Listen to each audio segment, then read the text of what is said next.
이 시간 우리 함께 오늘 우리에게 주신 하나님의 말씀을 보도록 하겠습니다. 오늘 우리에게 주신 하나님의 말씀은 신약성경 우리 110쪽 누가복음 10장 25절에서 37절까지 말씀입니다.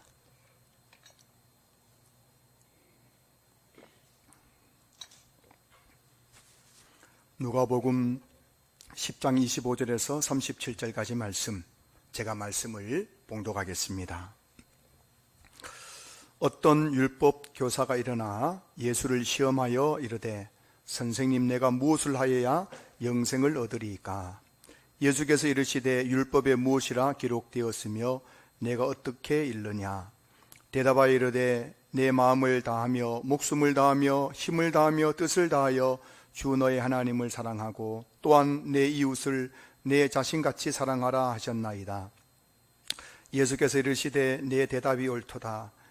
이를 행하라. 그러면 살리라 하시니 그 사람이 자기를 옳게 보이려고 예수께 여짜오되 그러면 내 이웃이 누구니이까? 예수께서 대답하여 이르시되 어떤 사람이 예루살렘에서 여리고로 내려가다가 강도를 만나매 강도들이 그 옷을 벗기고 때려 거의 죽은 것을 버리고 갔더라. 마침 한 제사장이 그 길로 내려가다가 그를 보고 피하여 지나가고 또 이와 같이 한 레위인도 그곳에 이르러 그를 보고 피하여 지나가되 어떤 사마리아 사람은 여행하는 중 거기 이르러 그를 보고 불쌍히 여겨 가까이 가서 기름과 포도주를 그 상처에 붓고 싸매고 자기 짐승에 태워 주막으로 데리고 가서 돌보아 주니라. 그 이튿날 그가 주막 주인에게 데나리온 2를 내어주며 이르되 이 사람을 돌보아 주라. 비용이 더 들면 내가 돌아올 때에 갚으리라 하였으니 내 생각에는 이 세 사람 중에 누가 강도 만난 자의 이웃이 되겠느냐? 이르되 자비를 베푼 자니이다. 예수께서 이르시되 가서 너도 이와 같이 하라 하시니라. 아멘. 할렐루야. 주일 예배에 나오신 성도님들을 주님의 이름으로 환영하고 축복합니다. 우리 옆에 계신 성도들에게 서로 인사 나누시겠습니다. 반갑습니다. 사랑합니다. 축복합니다. 예. 오늘 여러분이 가지고 온 모든 마음의 염려와 걱정과 근심, 어깨 무거운 짐을 다 예수님께 맡기고 가시기 바랍니다. 오늘 예배 드리면서 여전히 그 짐을 지고 예배 드리고 또 그 짐을 지고 집으로 가지 마십시오. 여러분 마음에 있는 염려, 걱정, 근심을 여전히 가지고 그대로 집으로 돌아가지 마십시오. 오늘 주님께 다 맡기고 여러분들 정말 자유롭게 편안하게 이 자리를 떠날 수 있기를 주님의 이름으로 축복합니다. 오늘은 본문 말씀을 중심으로 누가 참된 이웃인가 라는 제목으로 말씀의 은혜를 나누겠습니다. 오늘 본문은 율법 교사의 질문으로 시작됩니다. 25절, 어떤 율법 교사가 일어나 예수를 시험하여 이르되 선생님, 내가 무엇을 하여야 영생을 얻으리까? 어느 날 어떤 율법 교사가 예수님께 나와서 예수님을 시험했습니다. 시험했는데 그러면서 묻기를 선생님, 내가 무엇을 하여야 영생을 얻으리까? 라고 그렇게 물었습니다. 그런데 이 질문에 답을 얻기 위해서라기보다는 지금 이 율법 교사는 예수님이 이 질문에 어떻게 대답하는가 한번 보려고, 시험하려고 이 질문을 한 거죠. 보통 사람들은 다른 사람을 시험할 때 무엇으로 시험합니까? 내가 모르는 것 가지고 시험해요? 내가 잘 아는 것으로 시험합니까? 내가 잘 아는 것 가지고 시험하죠. 성도님들 중에는 한 번씩 목사에게 질문할 때가 있습니다. 목사님, 이거는 왜 이래요? 라고 질문하는데 사실은 몰라서 질문한 게 아니라 저 목사가 내가 아는 이것을 아는가 싶어서 질문할 때가 있는 거예요. 목사님, 이거 왜 이렇게 돼요? 물어보는데 사실은 목사가 어떻게 대답하는가 싶어가지고 질문할 때가 있다는 거예요. 그래서 이 지금 여러분 율법 교사니까는 이 율법 교사는 무엇의 전문가입니까? 율법의 전문가죠. 그래서 지금 이 율법 교사가 율법이라는 그 지식을 가지고 예수님을 지금 시험하는 겁니다. 예수님이 그것을 다 알고 있는 거죠. 예수님은 이 율법 교사의 그 마음을 다 꿰뚫고 있는 줄로 믿습니다. 오늘 예수님, 우리 하나님은 여러분들의 마음을 다 알고 다 꿰뚫어 보고 계신 줄로 믿을 수 있기를 주 여러분 축복합니다. 그래서 여러분들이 이 시간 여러분 마음이 주님 앞에 합당할 수 있기를 소망합니다. 여러분 마음이 주님 앞에 합당할 때 이 예배를 통해서 놀라운 은혜가 여러분에게 임하게 될 것입니다. 자, 이렇게 지금 율법교사가 예수님을 시험하는 거예요. 선생님, 내가 무엇을 하여 영생을 얻으리까?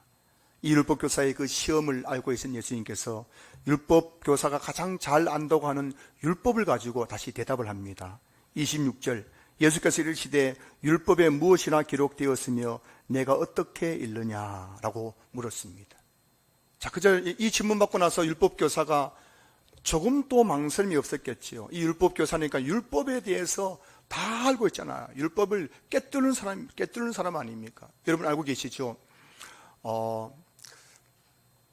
이 랍비죠, 랍비.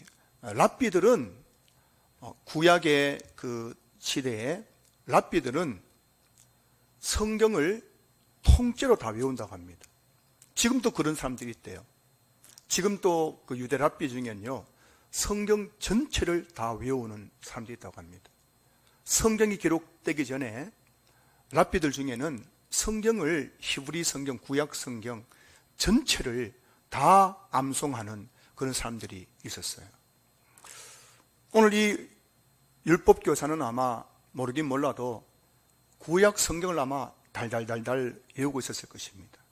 자, 그에게 지금 예수님께서 율법에 무엇이라 기록되었으며 내가 어떻게 읽느냐라고 물었더니만은 그가 율법의 강령, 율법의 핵심인 말씀을, 율법을 딱 요약한 말씀을 하는데 그 내용이 27절이죠. 대답하여 이르되 내 마음을 다하며 목숨을 다하며 힘을 다하며 뜻을 다하여 주 너희 하나님을 사랑하고 또한 내 이웃을 내 자신같이 사랑하라 하였나이다. 여러분, 지금 이 율법 교사는 율법이 전문가이기 때문에 율법이 다 암송하고 있을 뿐만 아니라 율법의 핵심을 너무나 잘 알고 있었던 거예요. 율법의 핵심이 뭘까요?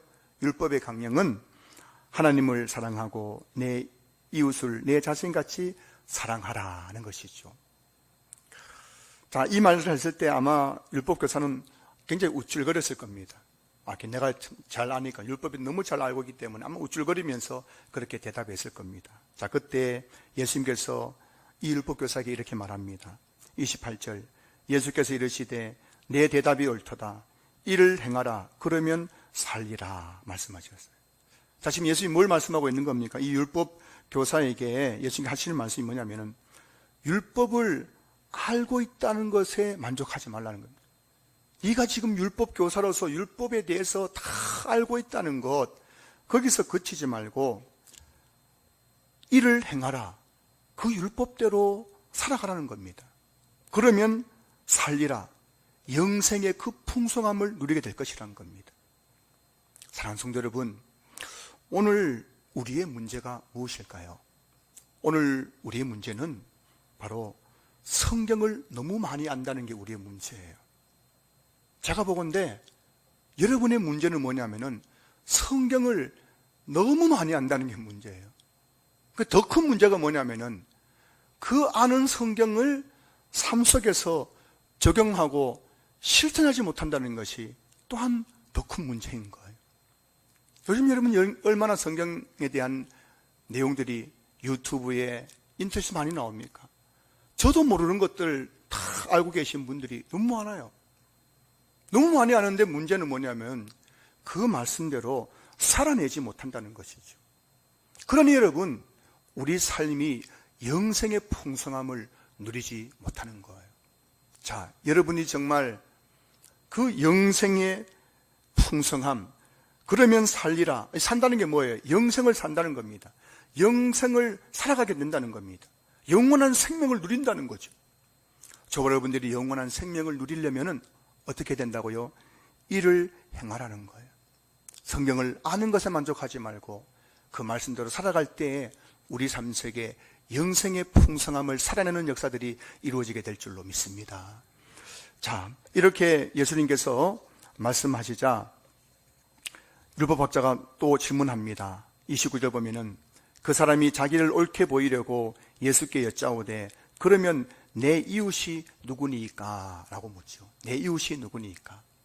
하나님을 사랑하고 내 이웃을 내 몸같이 사랑하라, 이렇게 이야기했잖아요. 율법의 강령 아닙니까? 그러면 내 이웃이 누구니까? 라고 묻는 거예요. 사실 이 당시에 이 율법학자들이라든가 제사장들, 레위인들, 이 사회 상류 계층에 있는 사람들은 자신의 이웃을 한정합니다.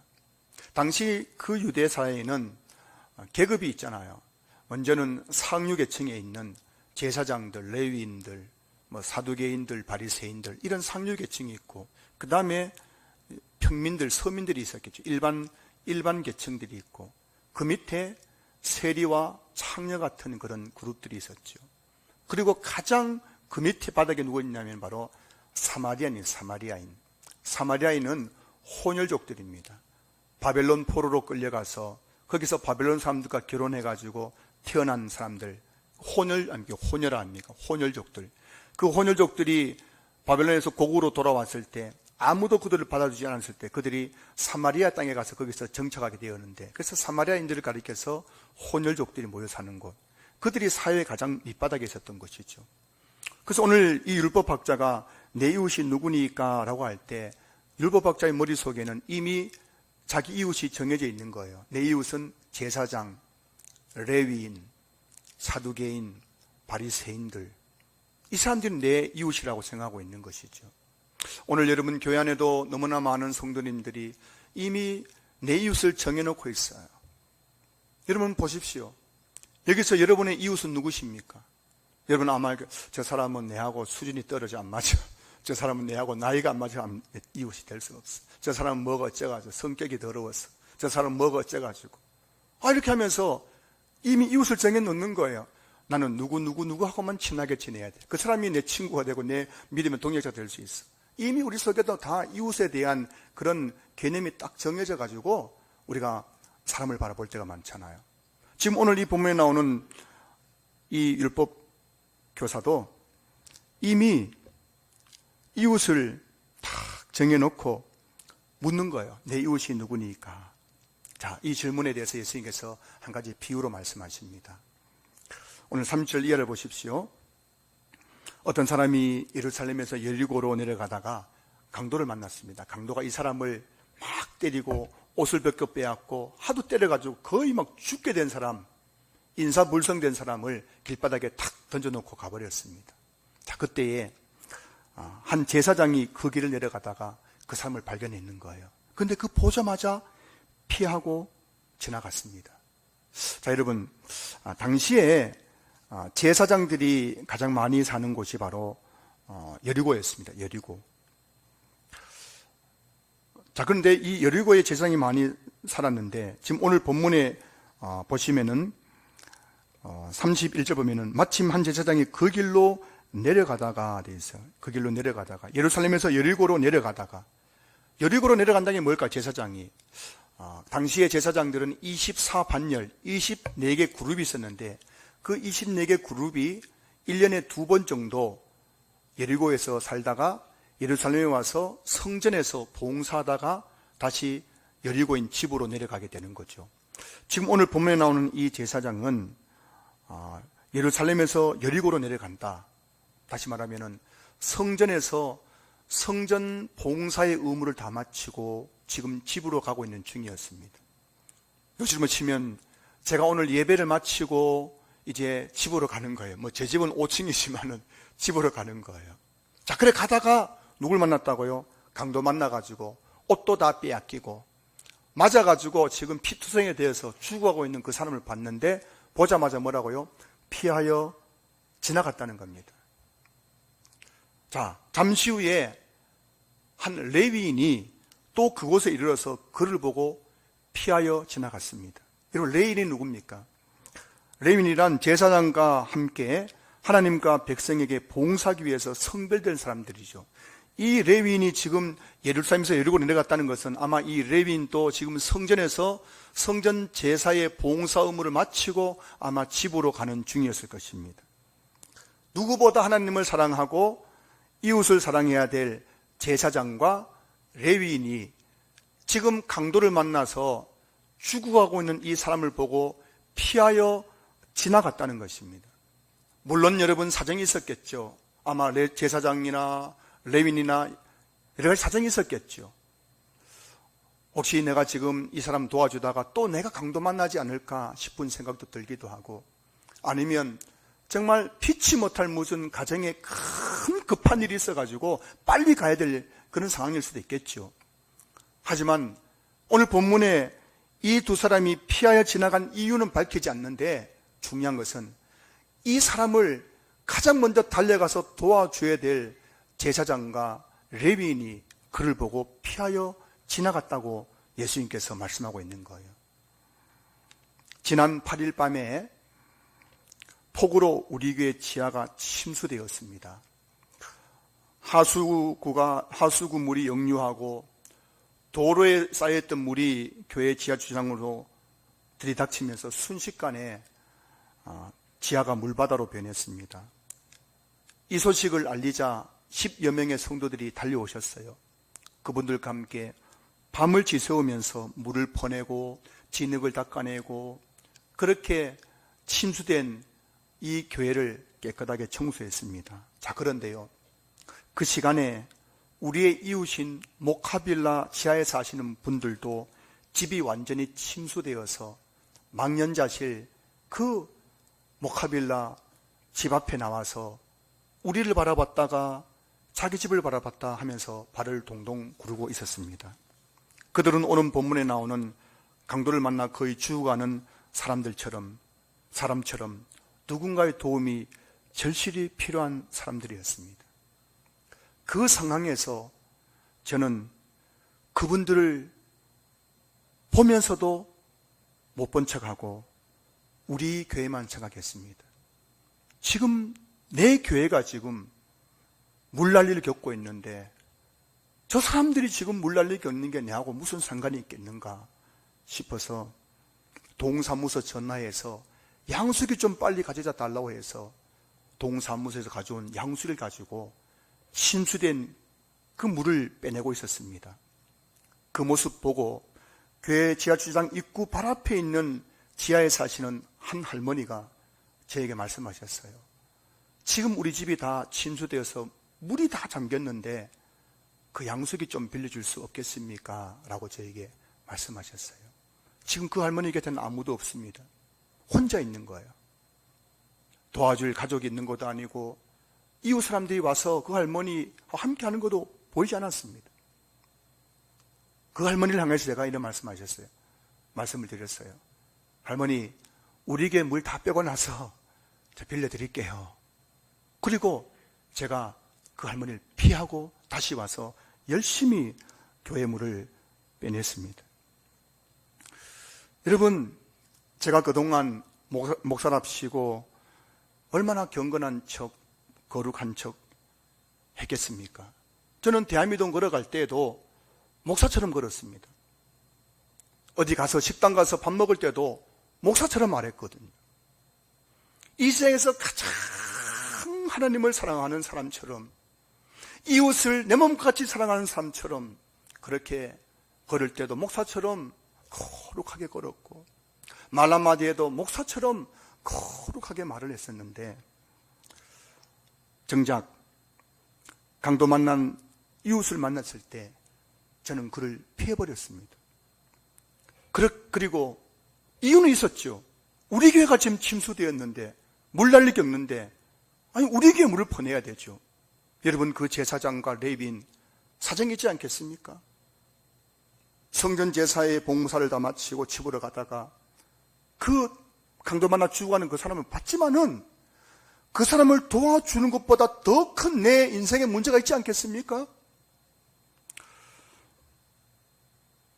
그렇게 하루 이틀이 지나고 나자 모카빌라에서 나온 침수된 가재도구가 도로가에 산더미처럼 쌓였더라고요. 가전제품, 침대 매트리스, 하여튼 흙탕물로 뒤범벅이 된 그런 가재도구들이 산더미처럼 쌓여 있는 거예요.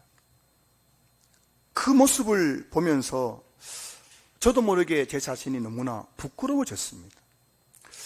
정말 내가 그때 왜 그랬을까? 그때 그 사람들이 정말 힘들었는데 나는 왜 우리 교회만 상하겠을까 하는 그 후회감이 밀려오는 거예요.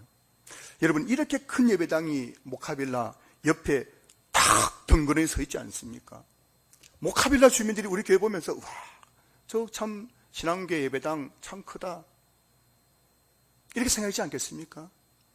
이렇게 덩그러니 큰 예배당이 신한교회가 옆에 있었지만 그들이 강도를 만났을 때, 수혜를 당했을 때에 우리 교회는, 저는 그들에게 다가가지도 못했고 아무런 도움을 줄 수가 없었습니다. 어쩌면 오늘 본문에 나오는 제사장과 레위인이 바로 저였고 우리 교회가 아니었을까 하는 생각을 하게 되었습니다. 자, 그런데요, 오늘 본문 33절을 보십시오. 어떤 사마리아 사람은 여행하는 중 거기 이르러 강도 만나 죽어가는 그를 보고 불쌍히 여겨 가까이 가서 기름과 포도주를 그 상처에 붓고 싸매고 자기 짐승에 태워 주막으로 데리고 가서 돌봐 주었습니다. 그 이튿날 주막 주인에게 데나리온 2를 내어주면서 이 사람을 돌봐 주라, 비용이 더 들면 내가 돌아올 때 갚겠다라고 말합니다. 성도 여러분, 앞에서 말씀드렸지만 사마리아 사람들은 그 당시 유대사에서 가장 낮은 계층이었습니다. 제사장과 레위인들에게, 율법 교사에게 사람 취급도 받지 못했던 가장 사회에 비천한 사람들이 사마리아인이었습니다. 그러나 그 비천했던 그 사마리아인은 강도를 만나 죽어가는 그 사람을 보고 유면하지 않았습니다. 그에게 다가가서 그의 상처를 싸매어주고 그를 나귀에 태워서 여관에 데려가고 거기서 먹이고 입히고 재우고 그러면서 그에게 이웃이 되어 주었습니다. 여러분, 이 말을 들을 때 율법교사가 얼마나 부끄러웠겠습니까?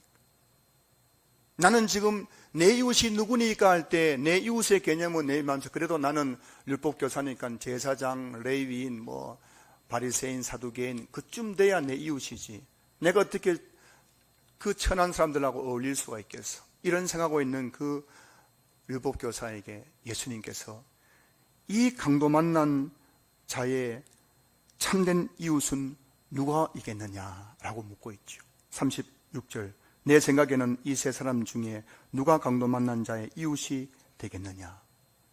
사랑하는 성도 여러분, 누가 강도 만난 자의 이웃입니까? 율법을 많이 알고 있는 율법교사였습니까? 성전에서 멋떨어지게 백성들 앞에서 거룩하게 막 제사 지내는 그런 제사장이었습니까? 성전에서 제사장을 도와서 제사의 업무를 보는 레위인이었습니까? 아니었죠. 오늘 이 강도 만난 자의 참된 이웃은 그들이 가장 경멸하고 천하게 여기고 사람 취급하지 않았던 사마리아인이 이 강도 만난 자의 진정한 이웃이 되어 주었습니다. 모카빌라가 침수되고 며칠 후에 제가 길을 가는데 아줌마 부대들이 막 모카빌라로 몰려오더라고요. 아줌마 부대, 아줌마들이 막 고무장갑을 끼고 막 모카빌라로 막 몰려와요. 그래서 누군가 싶었는데 알고 보니까는 군포시 분여회에서 그 소식을 듣고 고무장 끼고 막 아줌마 부대가 달려와가지고 집집마다 들어가서 거기서 쓸고 닦고 청소하고 그렇게 도와주었다는 이야기를 듣게 되었습니다. 오늘 예수님께서 우리에게도 질문하지 않겠습니까? 누가 모카빌라의 이웃이 되겠느냐?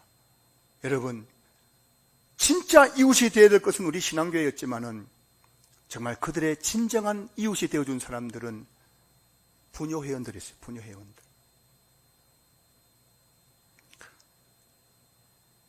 우리나라에 처음 복음을 들고 들어온 선교사들은 사망의 그늘에 앉아 죽어가는 조선 사람들에게 이웃이 되어 주었습니다. 선교사들이 와가지고 여러분 오자마자 예수 믿으십시오, 예수 천당 불신지옥 이렇게 하지 않았습니다. 선교사들이 이 땅에 와서 보니까 이 조선 땅은 어둠의 땅이었습니다. 어느 선교사가 이 땅에 와서 선교 편지를 해서 보고를 하는데 이 조선 땅은 어둠의 땅이라고, 사망의 땅이라고 그렇게 편지를 보내 선교 보고를 했다고 합니다. 그런 이 땅에 와서 그들이 가장 먼저 복음 전한 것이 아니었습니다. 그들은 병들어 죽어가는 사람들을 위해서 병원을 세워서 그들의 그 병을 고쳐준 일을 하였습니다. 글자를 알지 못하는 어린 아이들을 불러서 학교를 세우고 그들에게 한글을 가르치고 영어를 가르치고 공부를 가르쳤습니다. 집도 절도 없는 그 고아들을 불러 모아서 그들에게 고아원을 세우고 거기서 그 아이들을 먹이고 입히고 재우고 공부를 시켰습니다. 그렇게 선교사님들은 이 땅에 와서 제일 먼저 한 것은 바로 강도 만나 죽어가는 것 같은 이 조선 사람들을 위해서 이웃이 되어준 일을 가장 먼저 한 거예요. 그렇게 했을 때 그들이 세운 그 학교에서 교육을 받고 성경을 배운 사람들이 장차 민족의 지도자들로 세워지게 된 것이죠.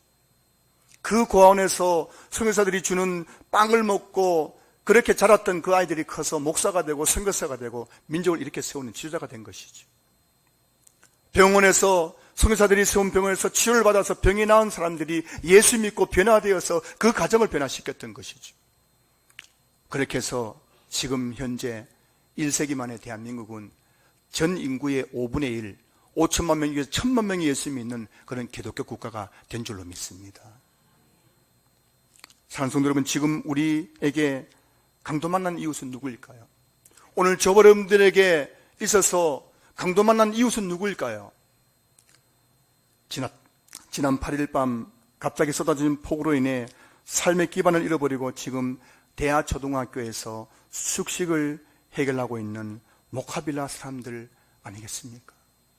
그들이 진정 우리에게 있어서 강도 만난 이웃 아니겠습니까? 자, 그렇다면 지금 누가 그들에게 이웃이 되어야겠습니까? 누가 그 강도 만난 사람들에게 이웃이 되어야겠습니까? 군포시 부녀해야겠습니까? 군포시청 직원이어야겠습니까? 아니면 모카빌라 가장 옆에 있는 우리 신안교회가 그들에게 좋은 이웃이 되어야 되지 않겠습니까? 제가 그 가재도우가 쌓여있는 그 모습 보고 아줌마 부대가 밀려와서 막 그 고무장갑 끼고 그 수혜당한 그분들을 도와주는 모습 보면서 정말 제 부끄럽고요. 저는 한 번도 찾아가지 않았거든요. 지금 우리 교회 지금 뭐 보일러실이 고장난지 안 났는지 기계실에 기계가 돌아가는지 마는지 이게 지금 제 머릿속 관심이었습니다. 이 고장나면 어떻게 하나? 지금 그분들은 삶의 기반을 잃어버리고 대하 초등학교에서 지금 밤을 지새우면서 내가 앞으로 어떻게 살아갈 것인가 앞이 깜깜한 그분들이 거기에 있는데도 불구하고 바로 옆에 있는 이 신앙교회에 있는 목사는 지금 우리 교회에 지금 보일러 고장난 거 기계실에 기계 고장난 그것 때문에 노심초사해가지고 전화해가지고 빨리 와서 이거 확인해 달라고 이러고 있는 이 모습 너무너무 부끄러웠어요. 그래서 제가 지난 주간 주에 우리 임시 중직자를 했습니다. 그래서 중직자 분들과 함께 이렇게 지금 수혜를 당한 우리 이웃이 어려움 겪고 있는데 우리가 어떻게 해야 되겠습니까? 했더니만 우리 중직자 분들께서 우리가 뭐 물건도 들 수 있겠지만은 그분들이 가장 필요한 것이 돈이 아니겠느냐 해서 헌금 10만 원씩 도와드리자. 그 제가 이번 주간 지난 주간에 알아봤더니만은 그 모카빌라 지하층에 21가정 세대가 지금 침수당해서 피해를 입었다고 해요. 그래서 그분들 가정에 우리 교회가 10만 원씩 제가 이거 좀 밝히기는 뭐 하지만 저 개인적으로는 삼다수 한 박스씩 제가 개인적으로 하려고 해요. 그리고 그 기간을 그 전달하는 기간을 이런저런 방법이 있겠지만 우리 9월 11일 주일 교회 설립 35주년 기념 주일 또 기념 타월과 함께 해서 그분들에게 전해준다면은 정말 뜻깊은 그런 일이 되지 않겠는가 싶은 생각을 하게 되었습니다. 여러분 이 작은 다가감 여러분 10만 원 있어도 그만 없어도 그만이지만 우리 교회가 어려움을 당한 그들에게 작은 정성을 가지고 다가갈 때 그 속에서 그리스도 사랑이 그들에게 전파될 것이고 그 속에서 모카빌라 가운데 복음의 놀라운 역사가 일어나게 될 줄로 믿습니다. 지금 우리 교회가 모카빌라에 가서 전도지를 우편함에 꽂아 놓는 게 중요한 것이 아니라 어려움을 당한 그들에게 가서 그들의 그 삶의 어려움의 자리에 함께하고 함께 울고 함께 웃어주는 것, 좋은 이웃이 되어주는 것이 먼저인 줄로 믿습니다. 사랑하는 성도 여러분, 저와 여러분들은 율법교사가 질문했던 것처럼 내가 무엇을 하여 영생을 얻으리까?